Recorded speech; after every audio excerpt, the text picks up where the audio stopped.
I'd like to bring everyone's attention to the matter of mental health concerns at the CXO level specifically. So we'd like to kind of look at how senior leaders might or might not be doing enough for themselves and might not be looking into their own mental health issues. So Nicole, my next question to you is, how can leaders bend? They're bending all the time to be able to run the organizations that they are. But how can they bend without breaking during high pressure times? And how can they continue to lead their organizations, their teams, keep their clients happy without really compromising on their well-being? I mean, that is a loaded question. I think we learned a lot in this past year and a half about our collective resilience and our ability to push past our limits, and maybe to question why we would push past our limits. And I think leaders have had a really, really interesting challenge over the past year and a half, close to 2 years. Because on top of what everyone else has experienced, on top of just the experience of the pandemic and the stress and all of that, they were responsible for people's livelihood. And that's crushing, kind of like first line responders are responsible for people's lives. Leaders are on the front line of people's financial security, workplace security, whether or not they're going to have a job, firing, hiring, which is, and I can say this as a CEO and a founder myself, the hardest thing is having to let someone go, especially like if you love them and they're great, it is so difficult. And for CEOs across the globe, these gut-wrenching decisions they had to make, and also just dealing with I have no idea how to do this, because none of us had any idea how to do this. And how do we deal with running our companies, or companies shutting down, or clients canceling contracts, or whatever, and then our people.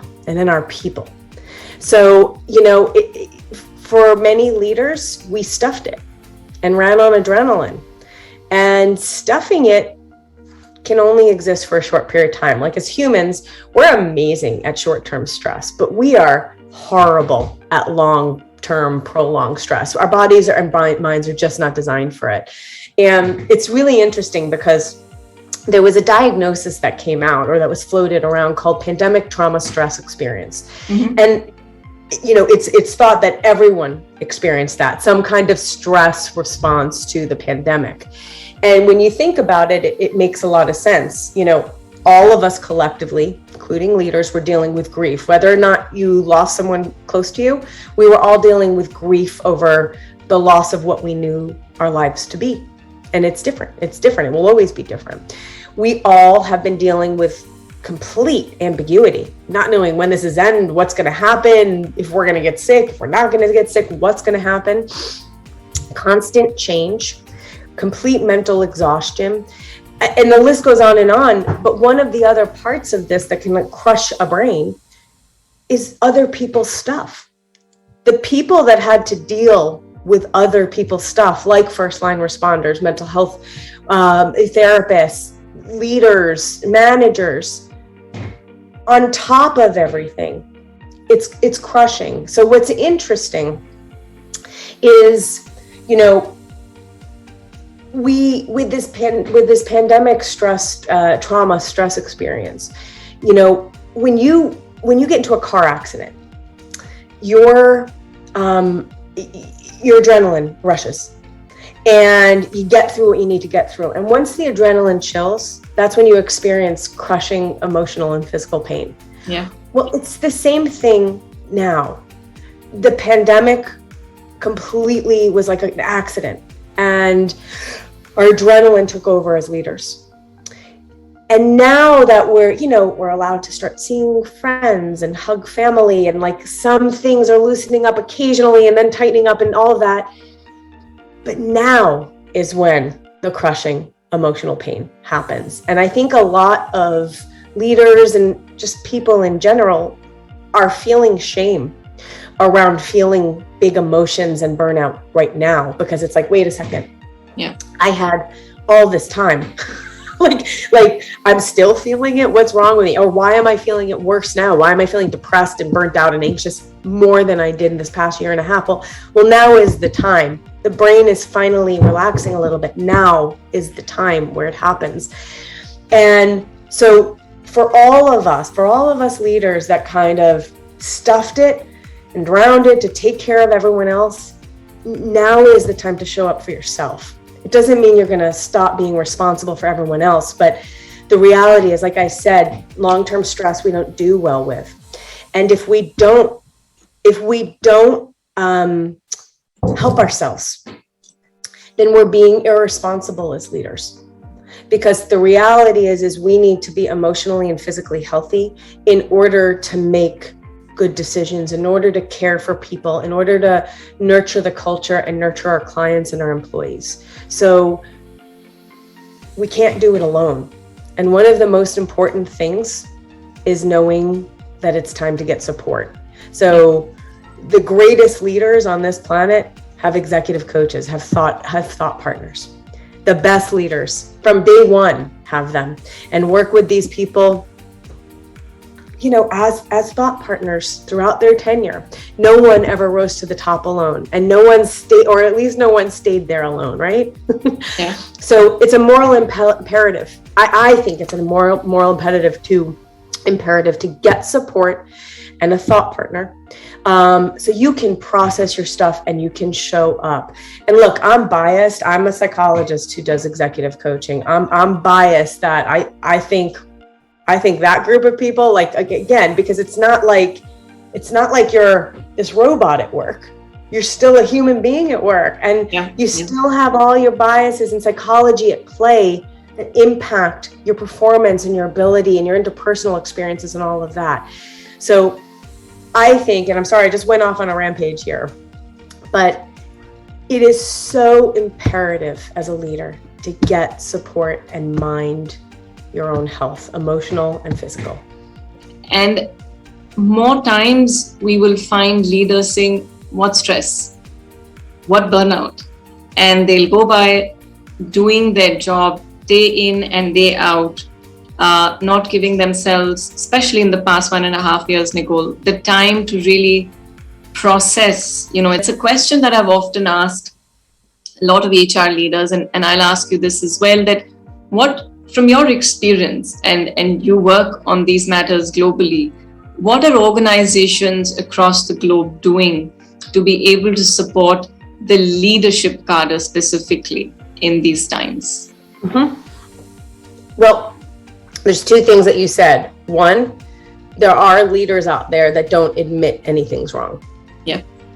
And the reality is, no one, not one single individual, unless you're a raging psychopath and don't have the emotional experience that other people have. And I don't mean that in a negative way. There are people who are sociopaths and are not, don't experience empathy the same way, or anxiety or other emotions the same way. Unless that's the situation, every single one of us experienced this. Now, whether or not we allowed ourselves to feel it, and whether or not we allowed ourselves to process it is another story altogether. But it's there, and your stuff doesn't just leave. When you experience a stress response from something, it doesn't just magically evaporate. Mm-hmm. It's there. It's how it shapes us, and it might be leaking out in other ways. Like, you might be working out way harder than you used to work out and now have injuries. You might be yelling at your kid more, yelling at your spouse more. You might be not sleeping or eating the same. It comes out in different ways, not always just emotionally. It comes out though, and it's there. So I think first and foremost, if as a leader, as a human, again, we have a moral imperative to start acknowledging that it exists and processing in our own way. People process differently. But what organizations can do, I think this is really important to help support leaders. I think right now it's getting executive coaches. And even if you don't want to do it under the guise of like, hey, this is a good time, we're getting out of this pandemic, let's support, like, do it under professional development. Like, if having an executive coach, it kind of comes with the job being a leader. It at least should come with the job being a leader, right? Yeah. Because again, we can't always be in our own heads. We need that thought partner in the things that we do. It makes a huge, huge difference. And it helps us battle our psychological biases. It helps us battle kind of like blocked thinking and cognitive distortions, all of this funky stuff that goes on in our brain. So an executive coach, important. I also think it's really a great time to do team coaching, leadership team development, or leadership development that includes team coaching, because it's a great time right now to get leaders talking and supporting each other. It's not about the coach. It's about kind of a facilitation that allows leaders to support one another in a healthy way and learn how to support one another in a healthy way under the guise of professional development. Yeah. So because you're not the only one out there experiencing this. Yeah. And I think knowing that, because one of the things is our ego gets in the way. It's like, hey, I'm the CEO, I'm a leader, I'm the CMO, whatever you are, I need to keep my stuff together. Well, the reality is sometimes when you act like I'm keeping my stuff together, so calm, cool, and collected, in the midst of chaos, it's great, but it also can make other people feel like they're crazy, that they're experiencing stuff. Have you ever been around someone and something like really big just happened and they're just like, and you're like, wait a second, is my reaction weird? Like it can make you question your own reaction. So I actually think some of the most successful leaders right now are the ones that are being a little bit vulnerable with themselves and with the people around them, and opening up the discussion and allowing people to talk and sharing a little bit about that. It's difficult for them too, because then it levels the playing ground and it makes it like, okay, we're all in this together. And when you're all in it together, you can take on the world. It's a different feeling when you're all in it together versus when you feel like you're isolated and alone and the person next to you is like, oh, everything's fine.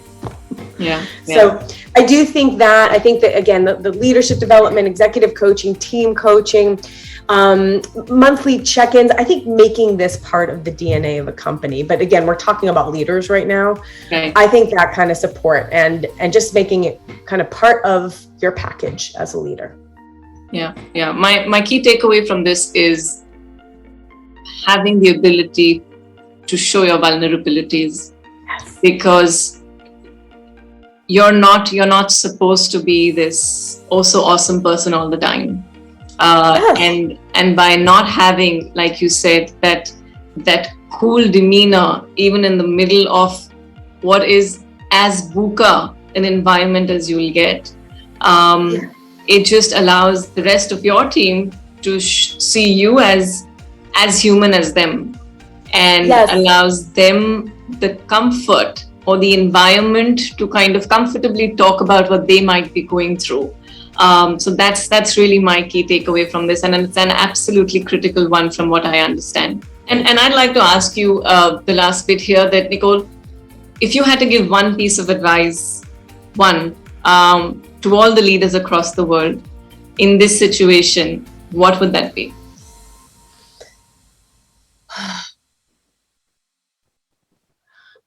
I'm going to come back to the vulnerability thing. It's okay to be human. It's okay to be vulnerable. It's okay to show that it's not an easy time for you. It actually just makes you more relatable and more approachable and a better leader. And I'm going to give the other piece of advice. Go get a thought partner. Go get an executive coach. Yeah.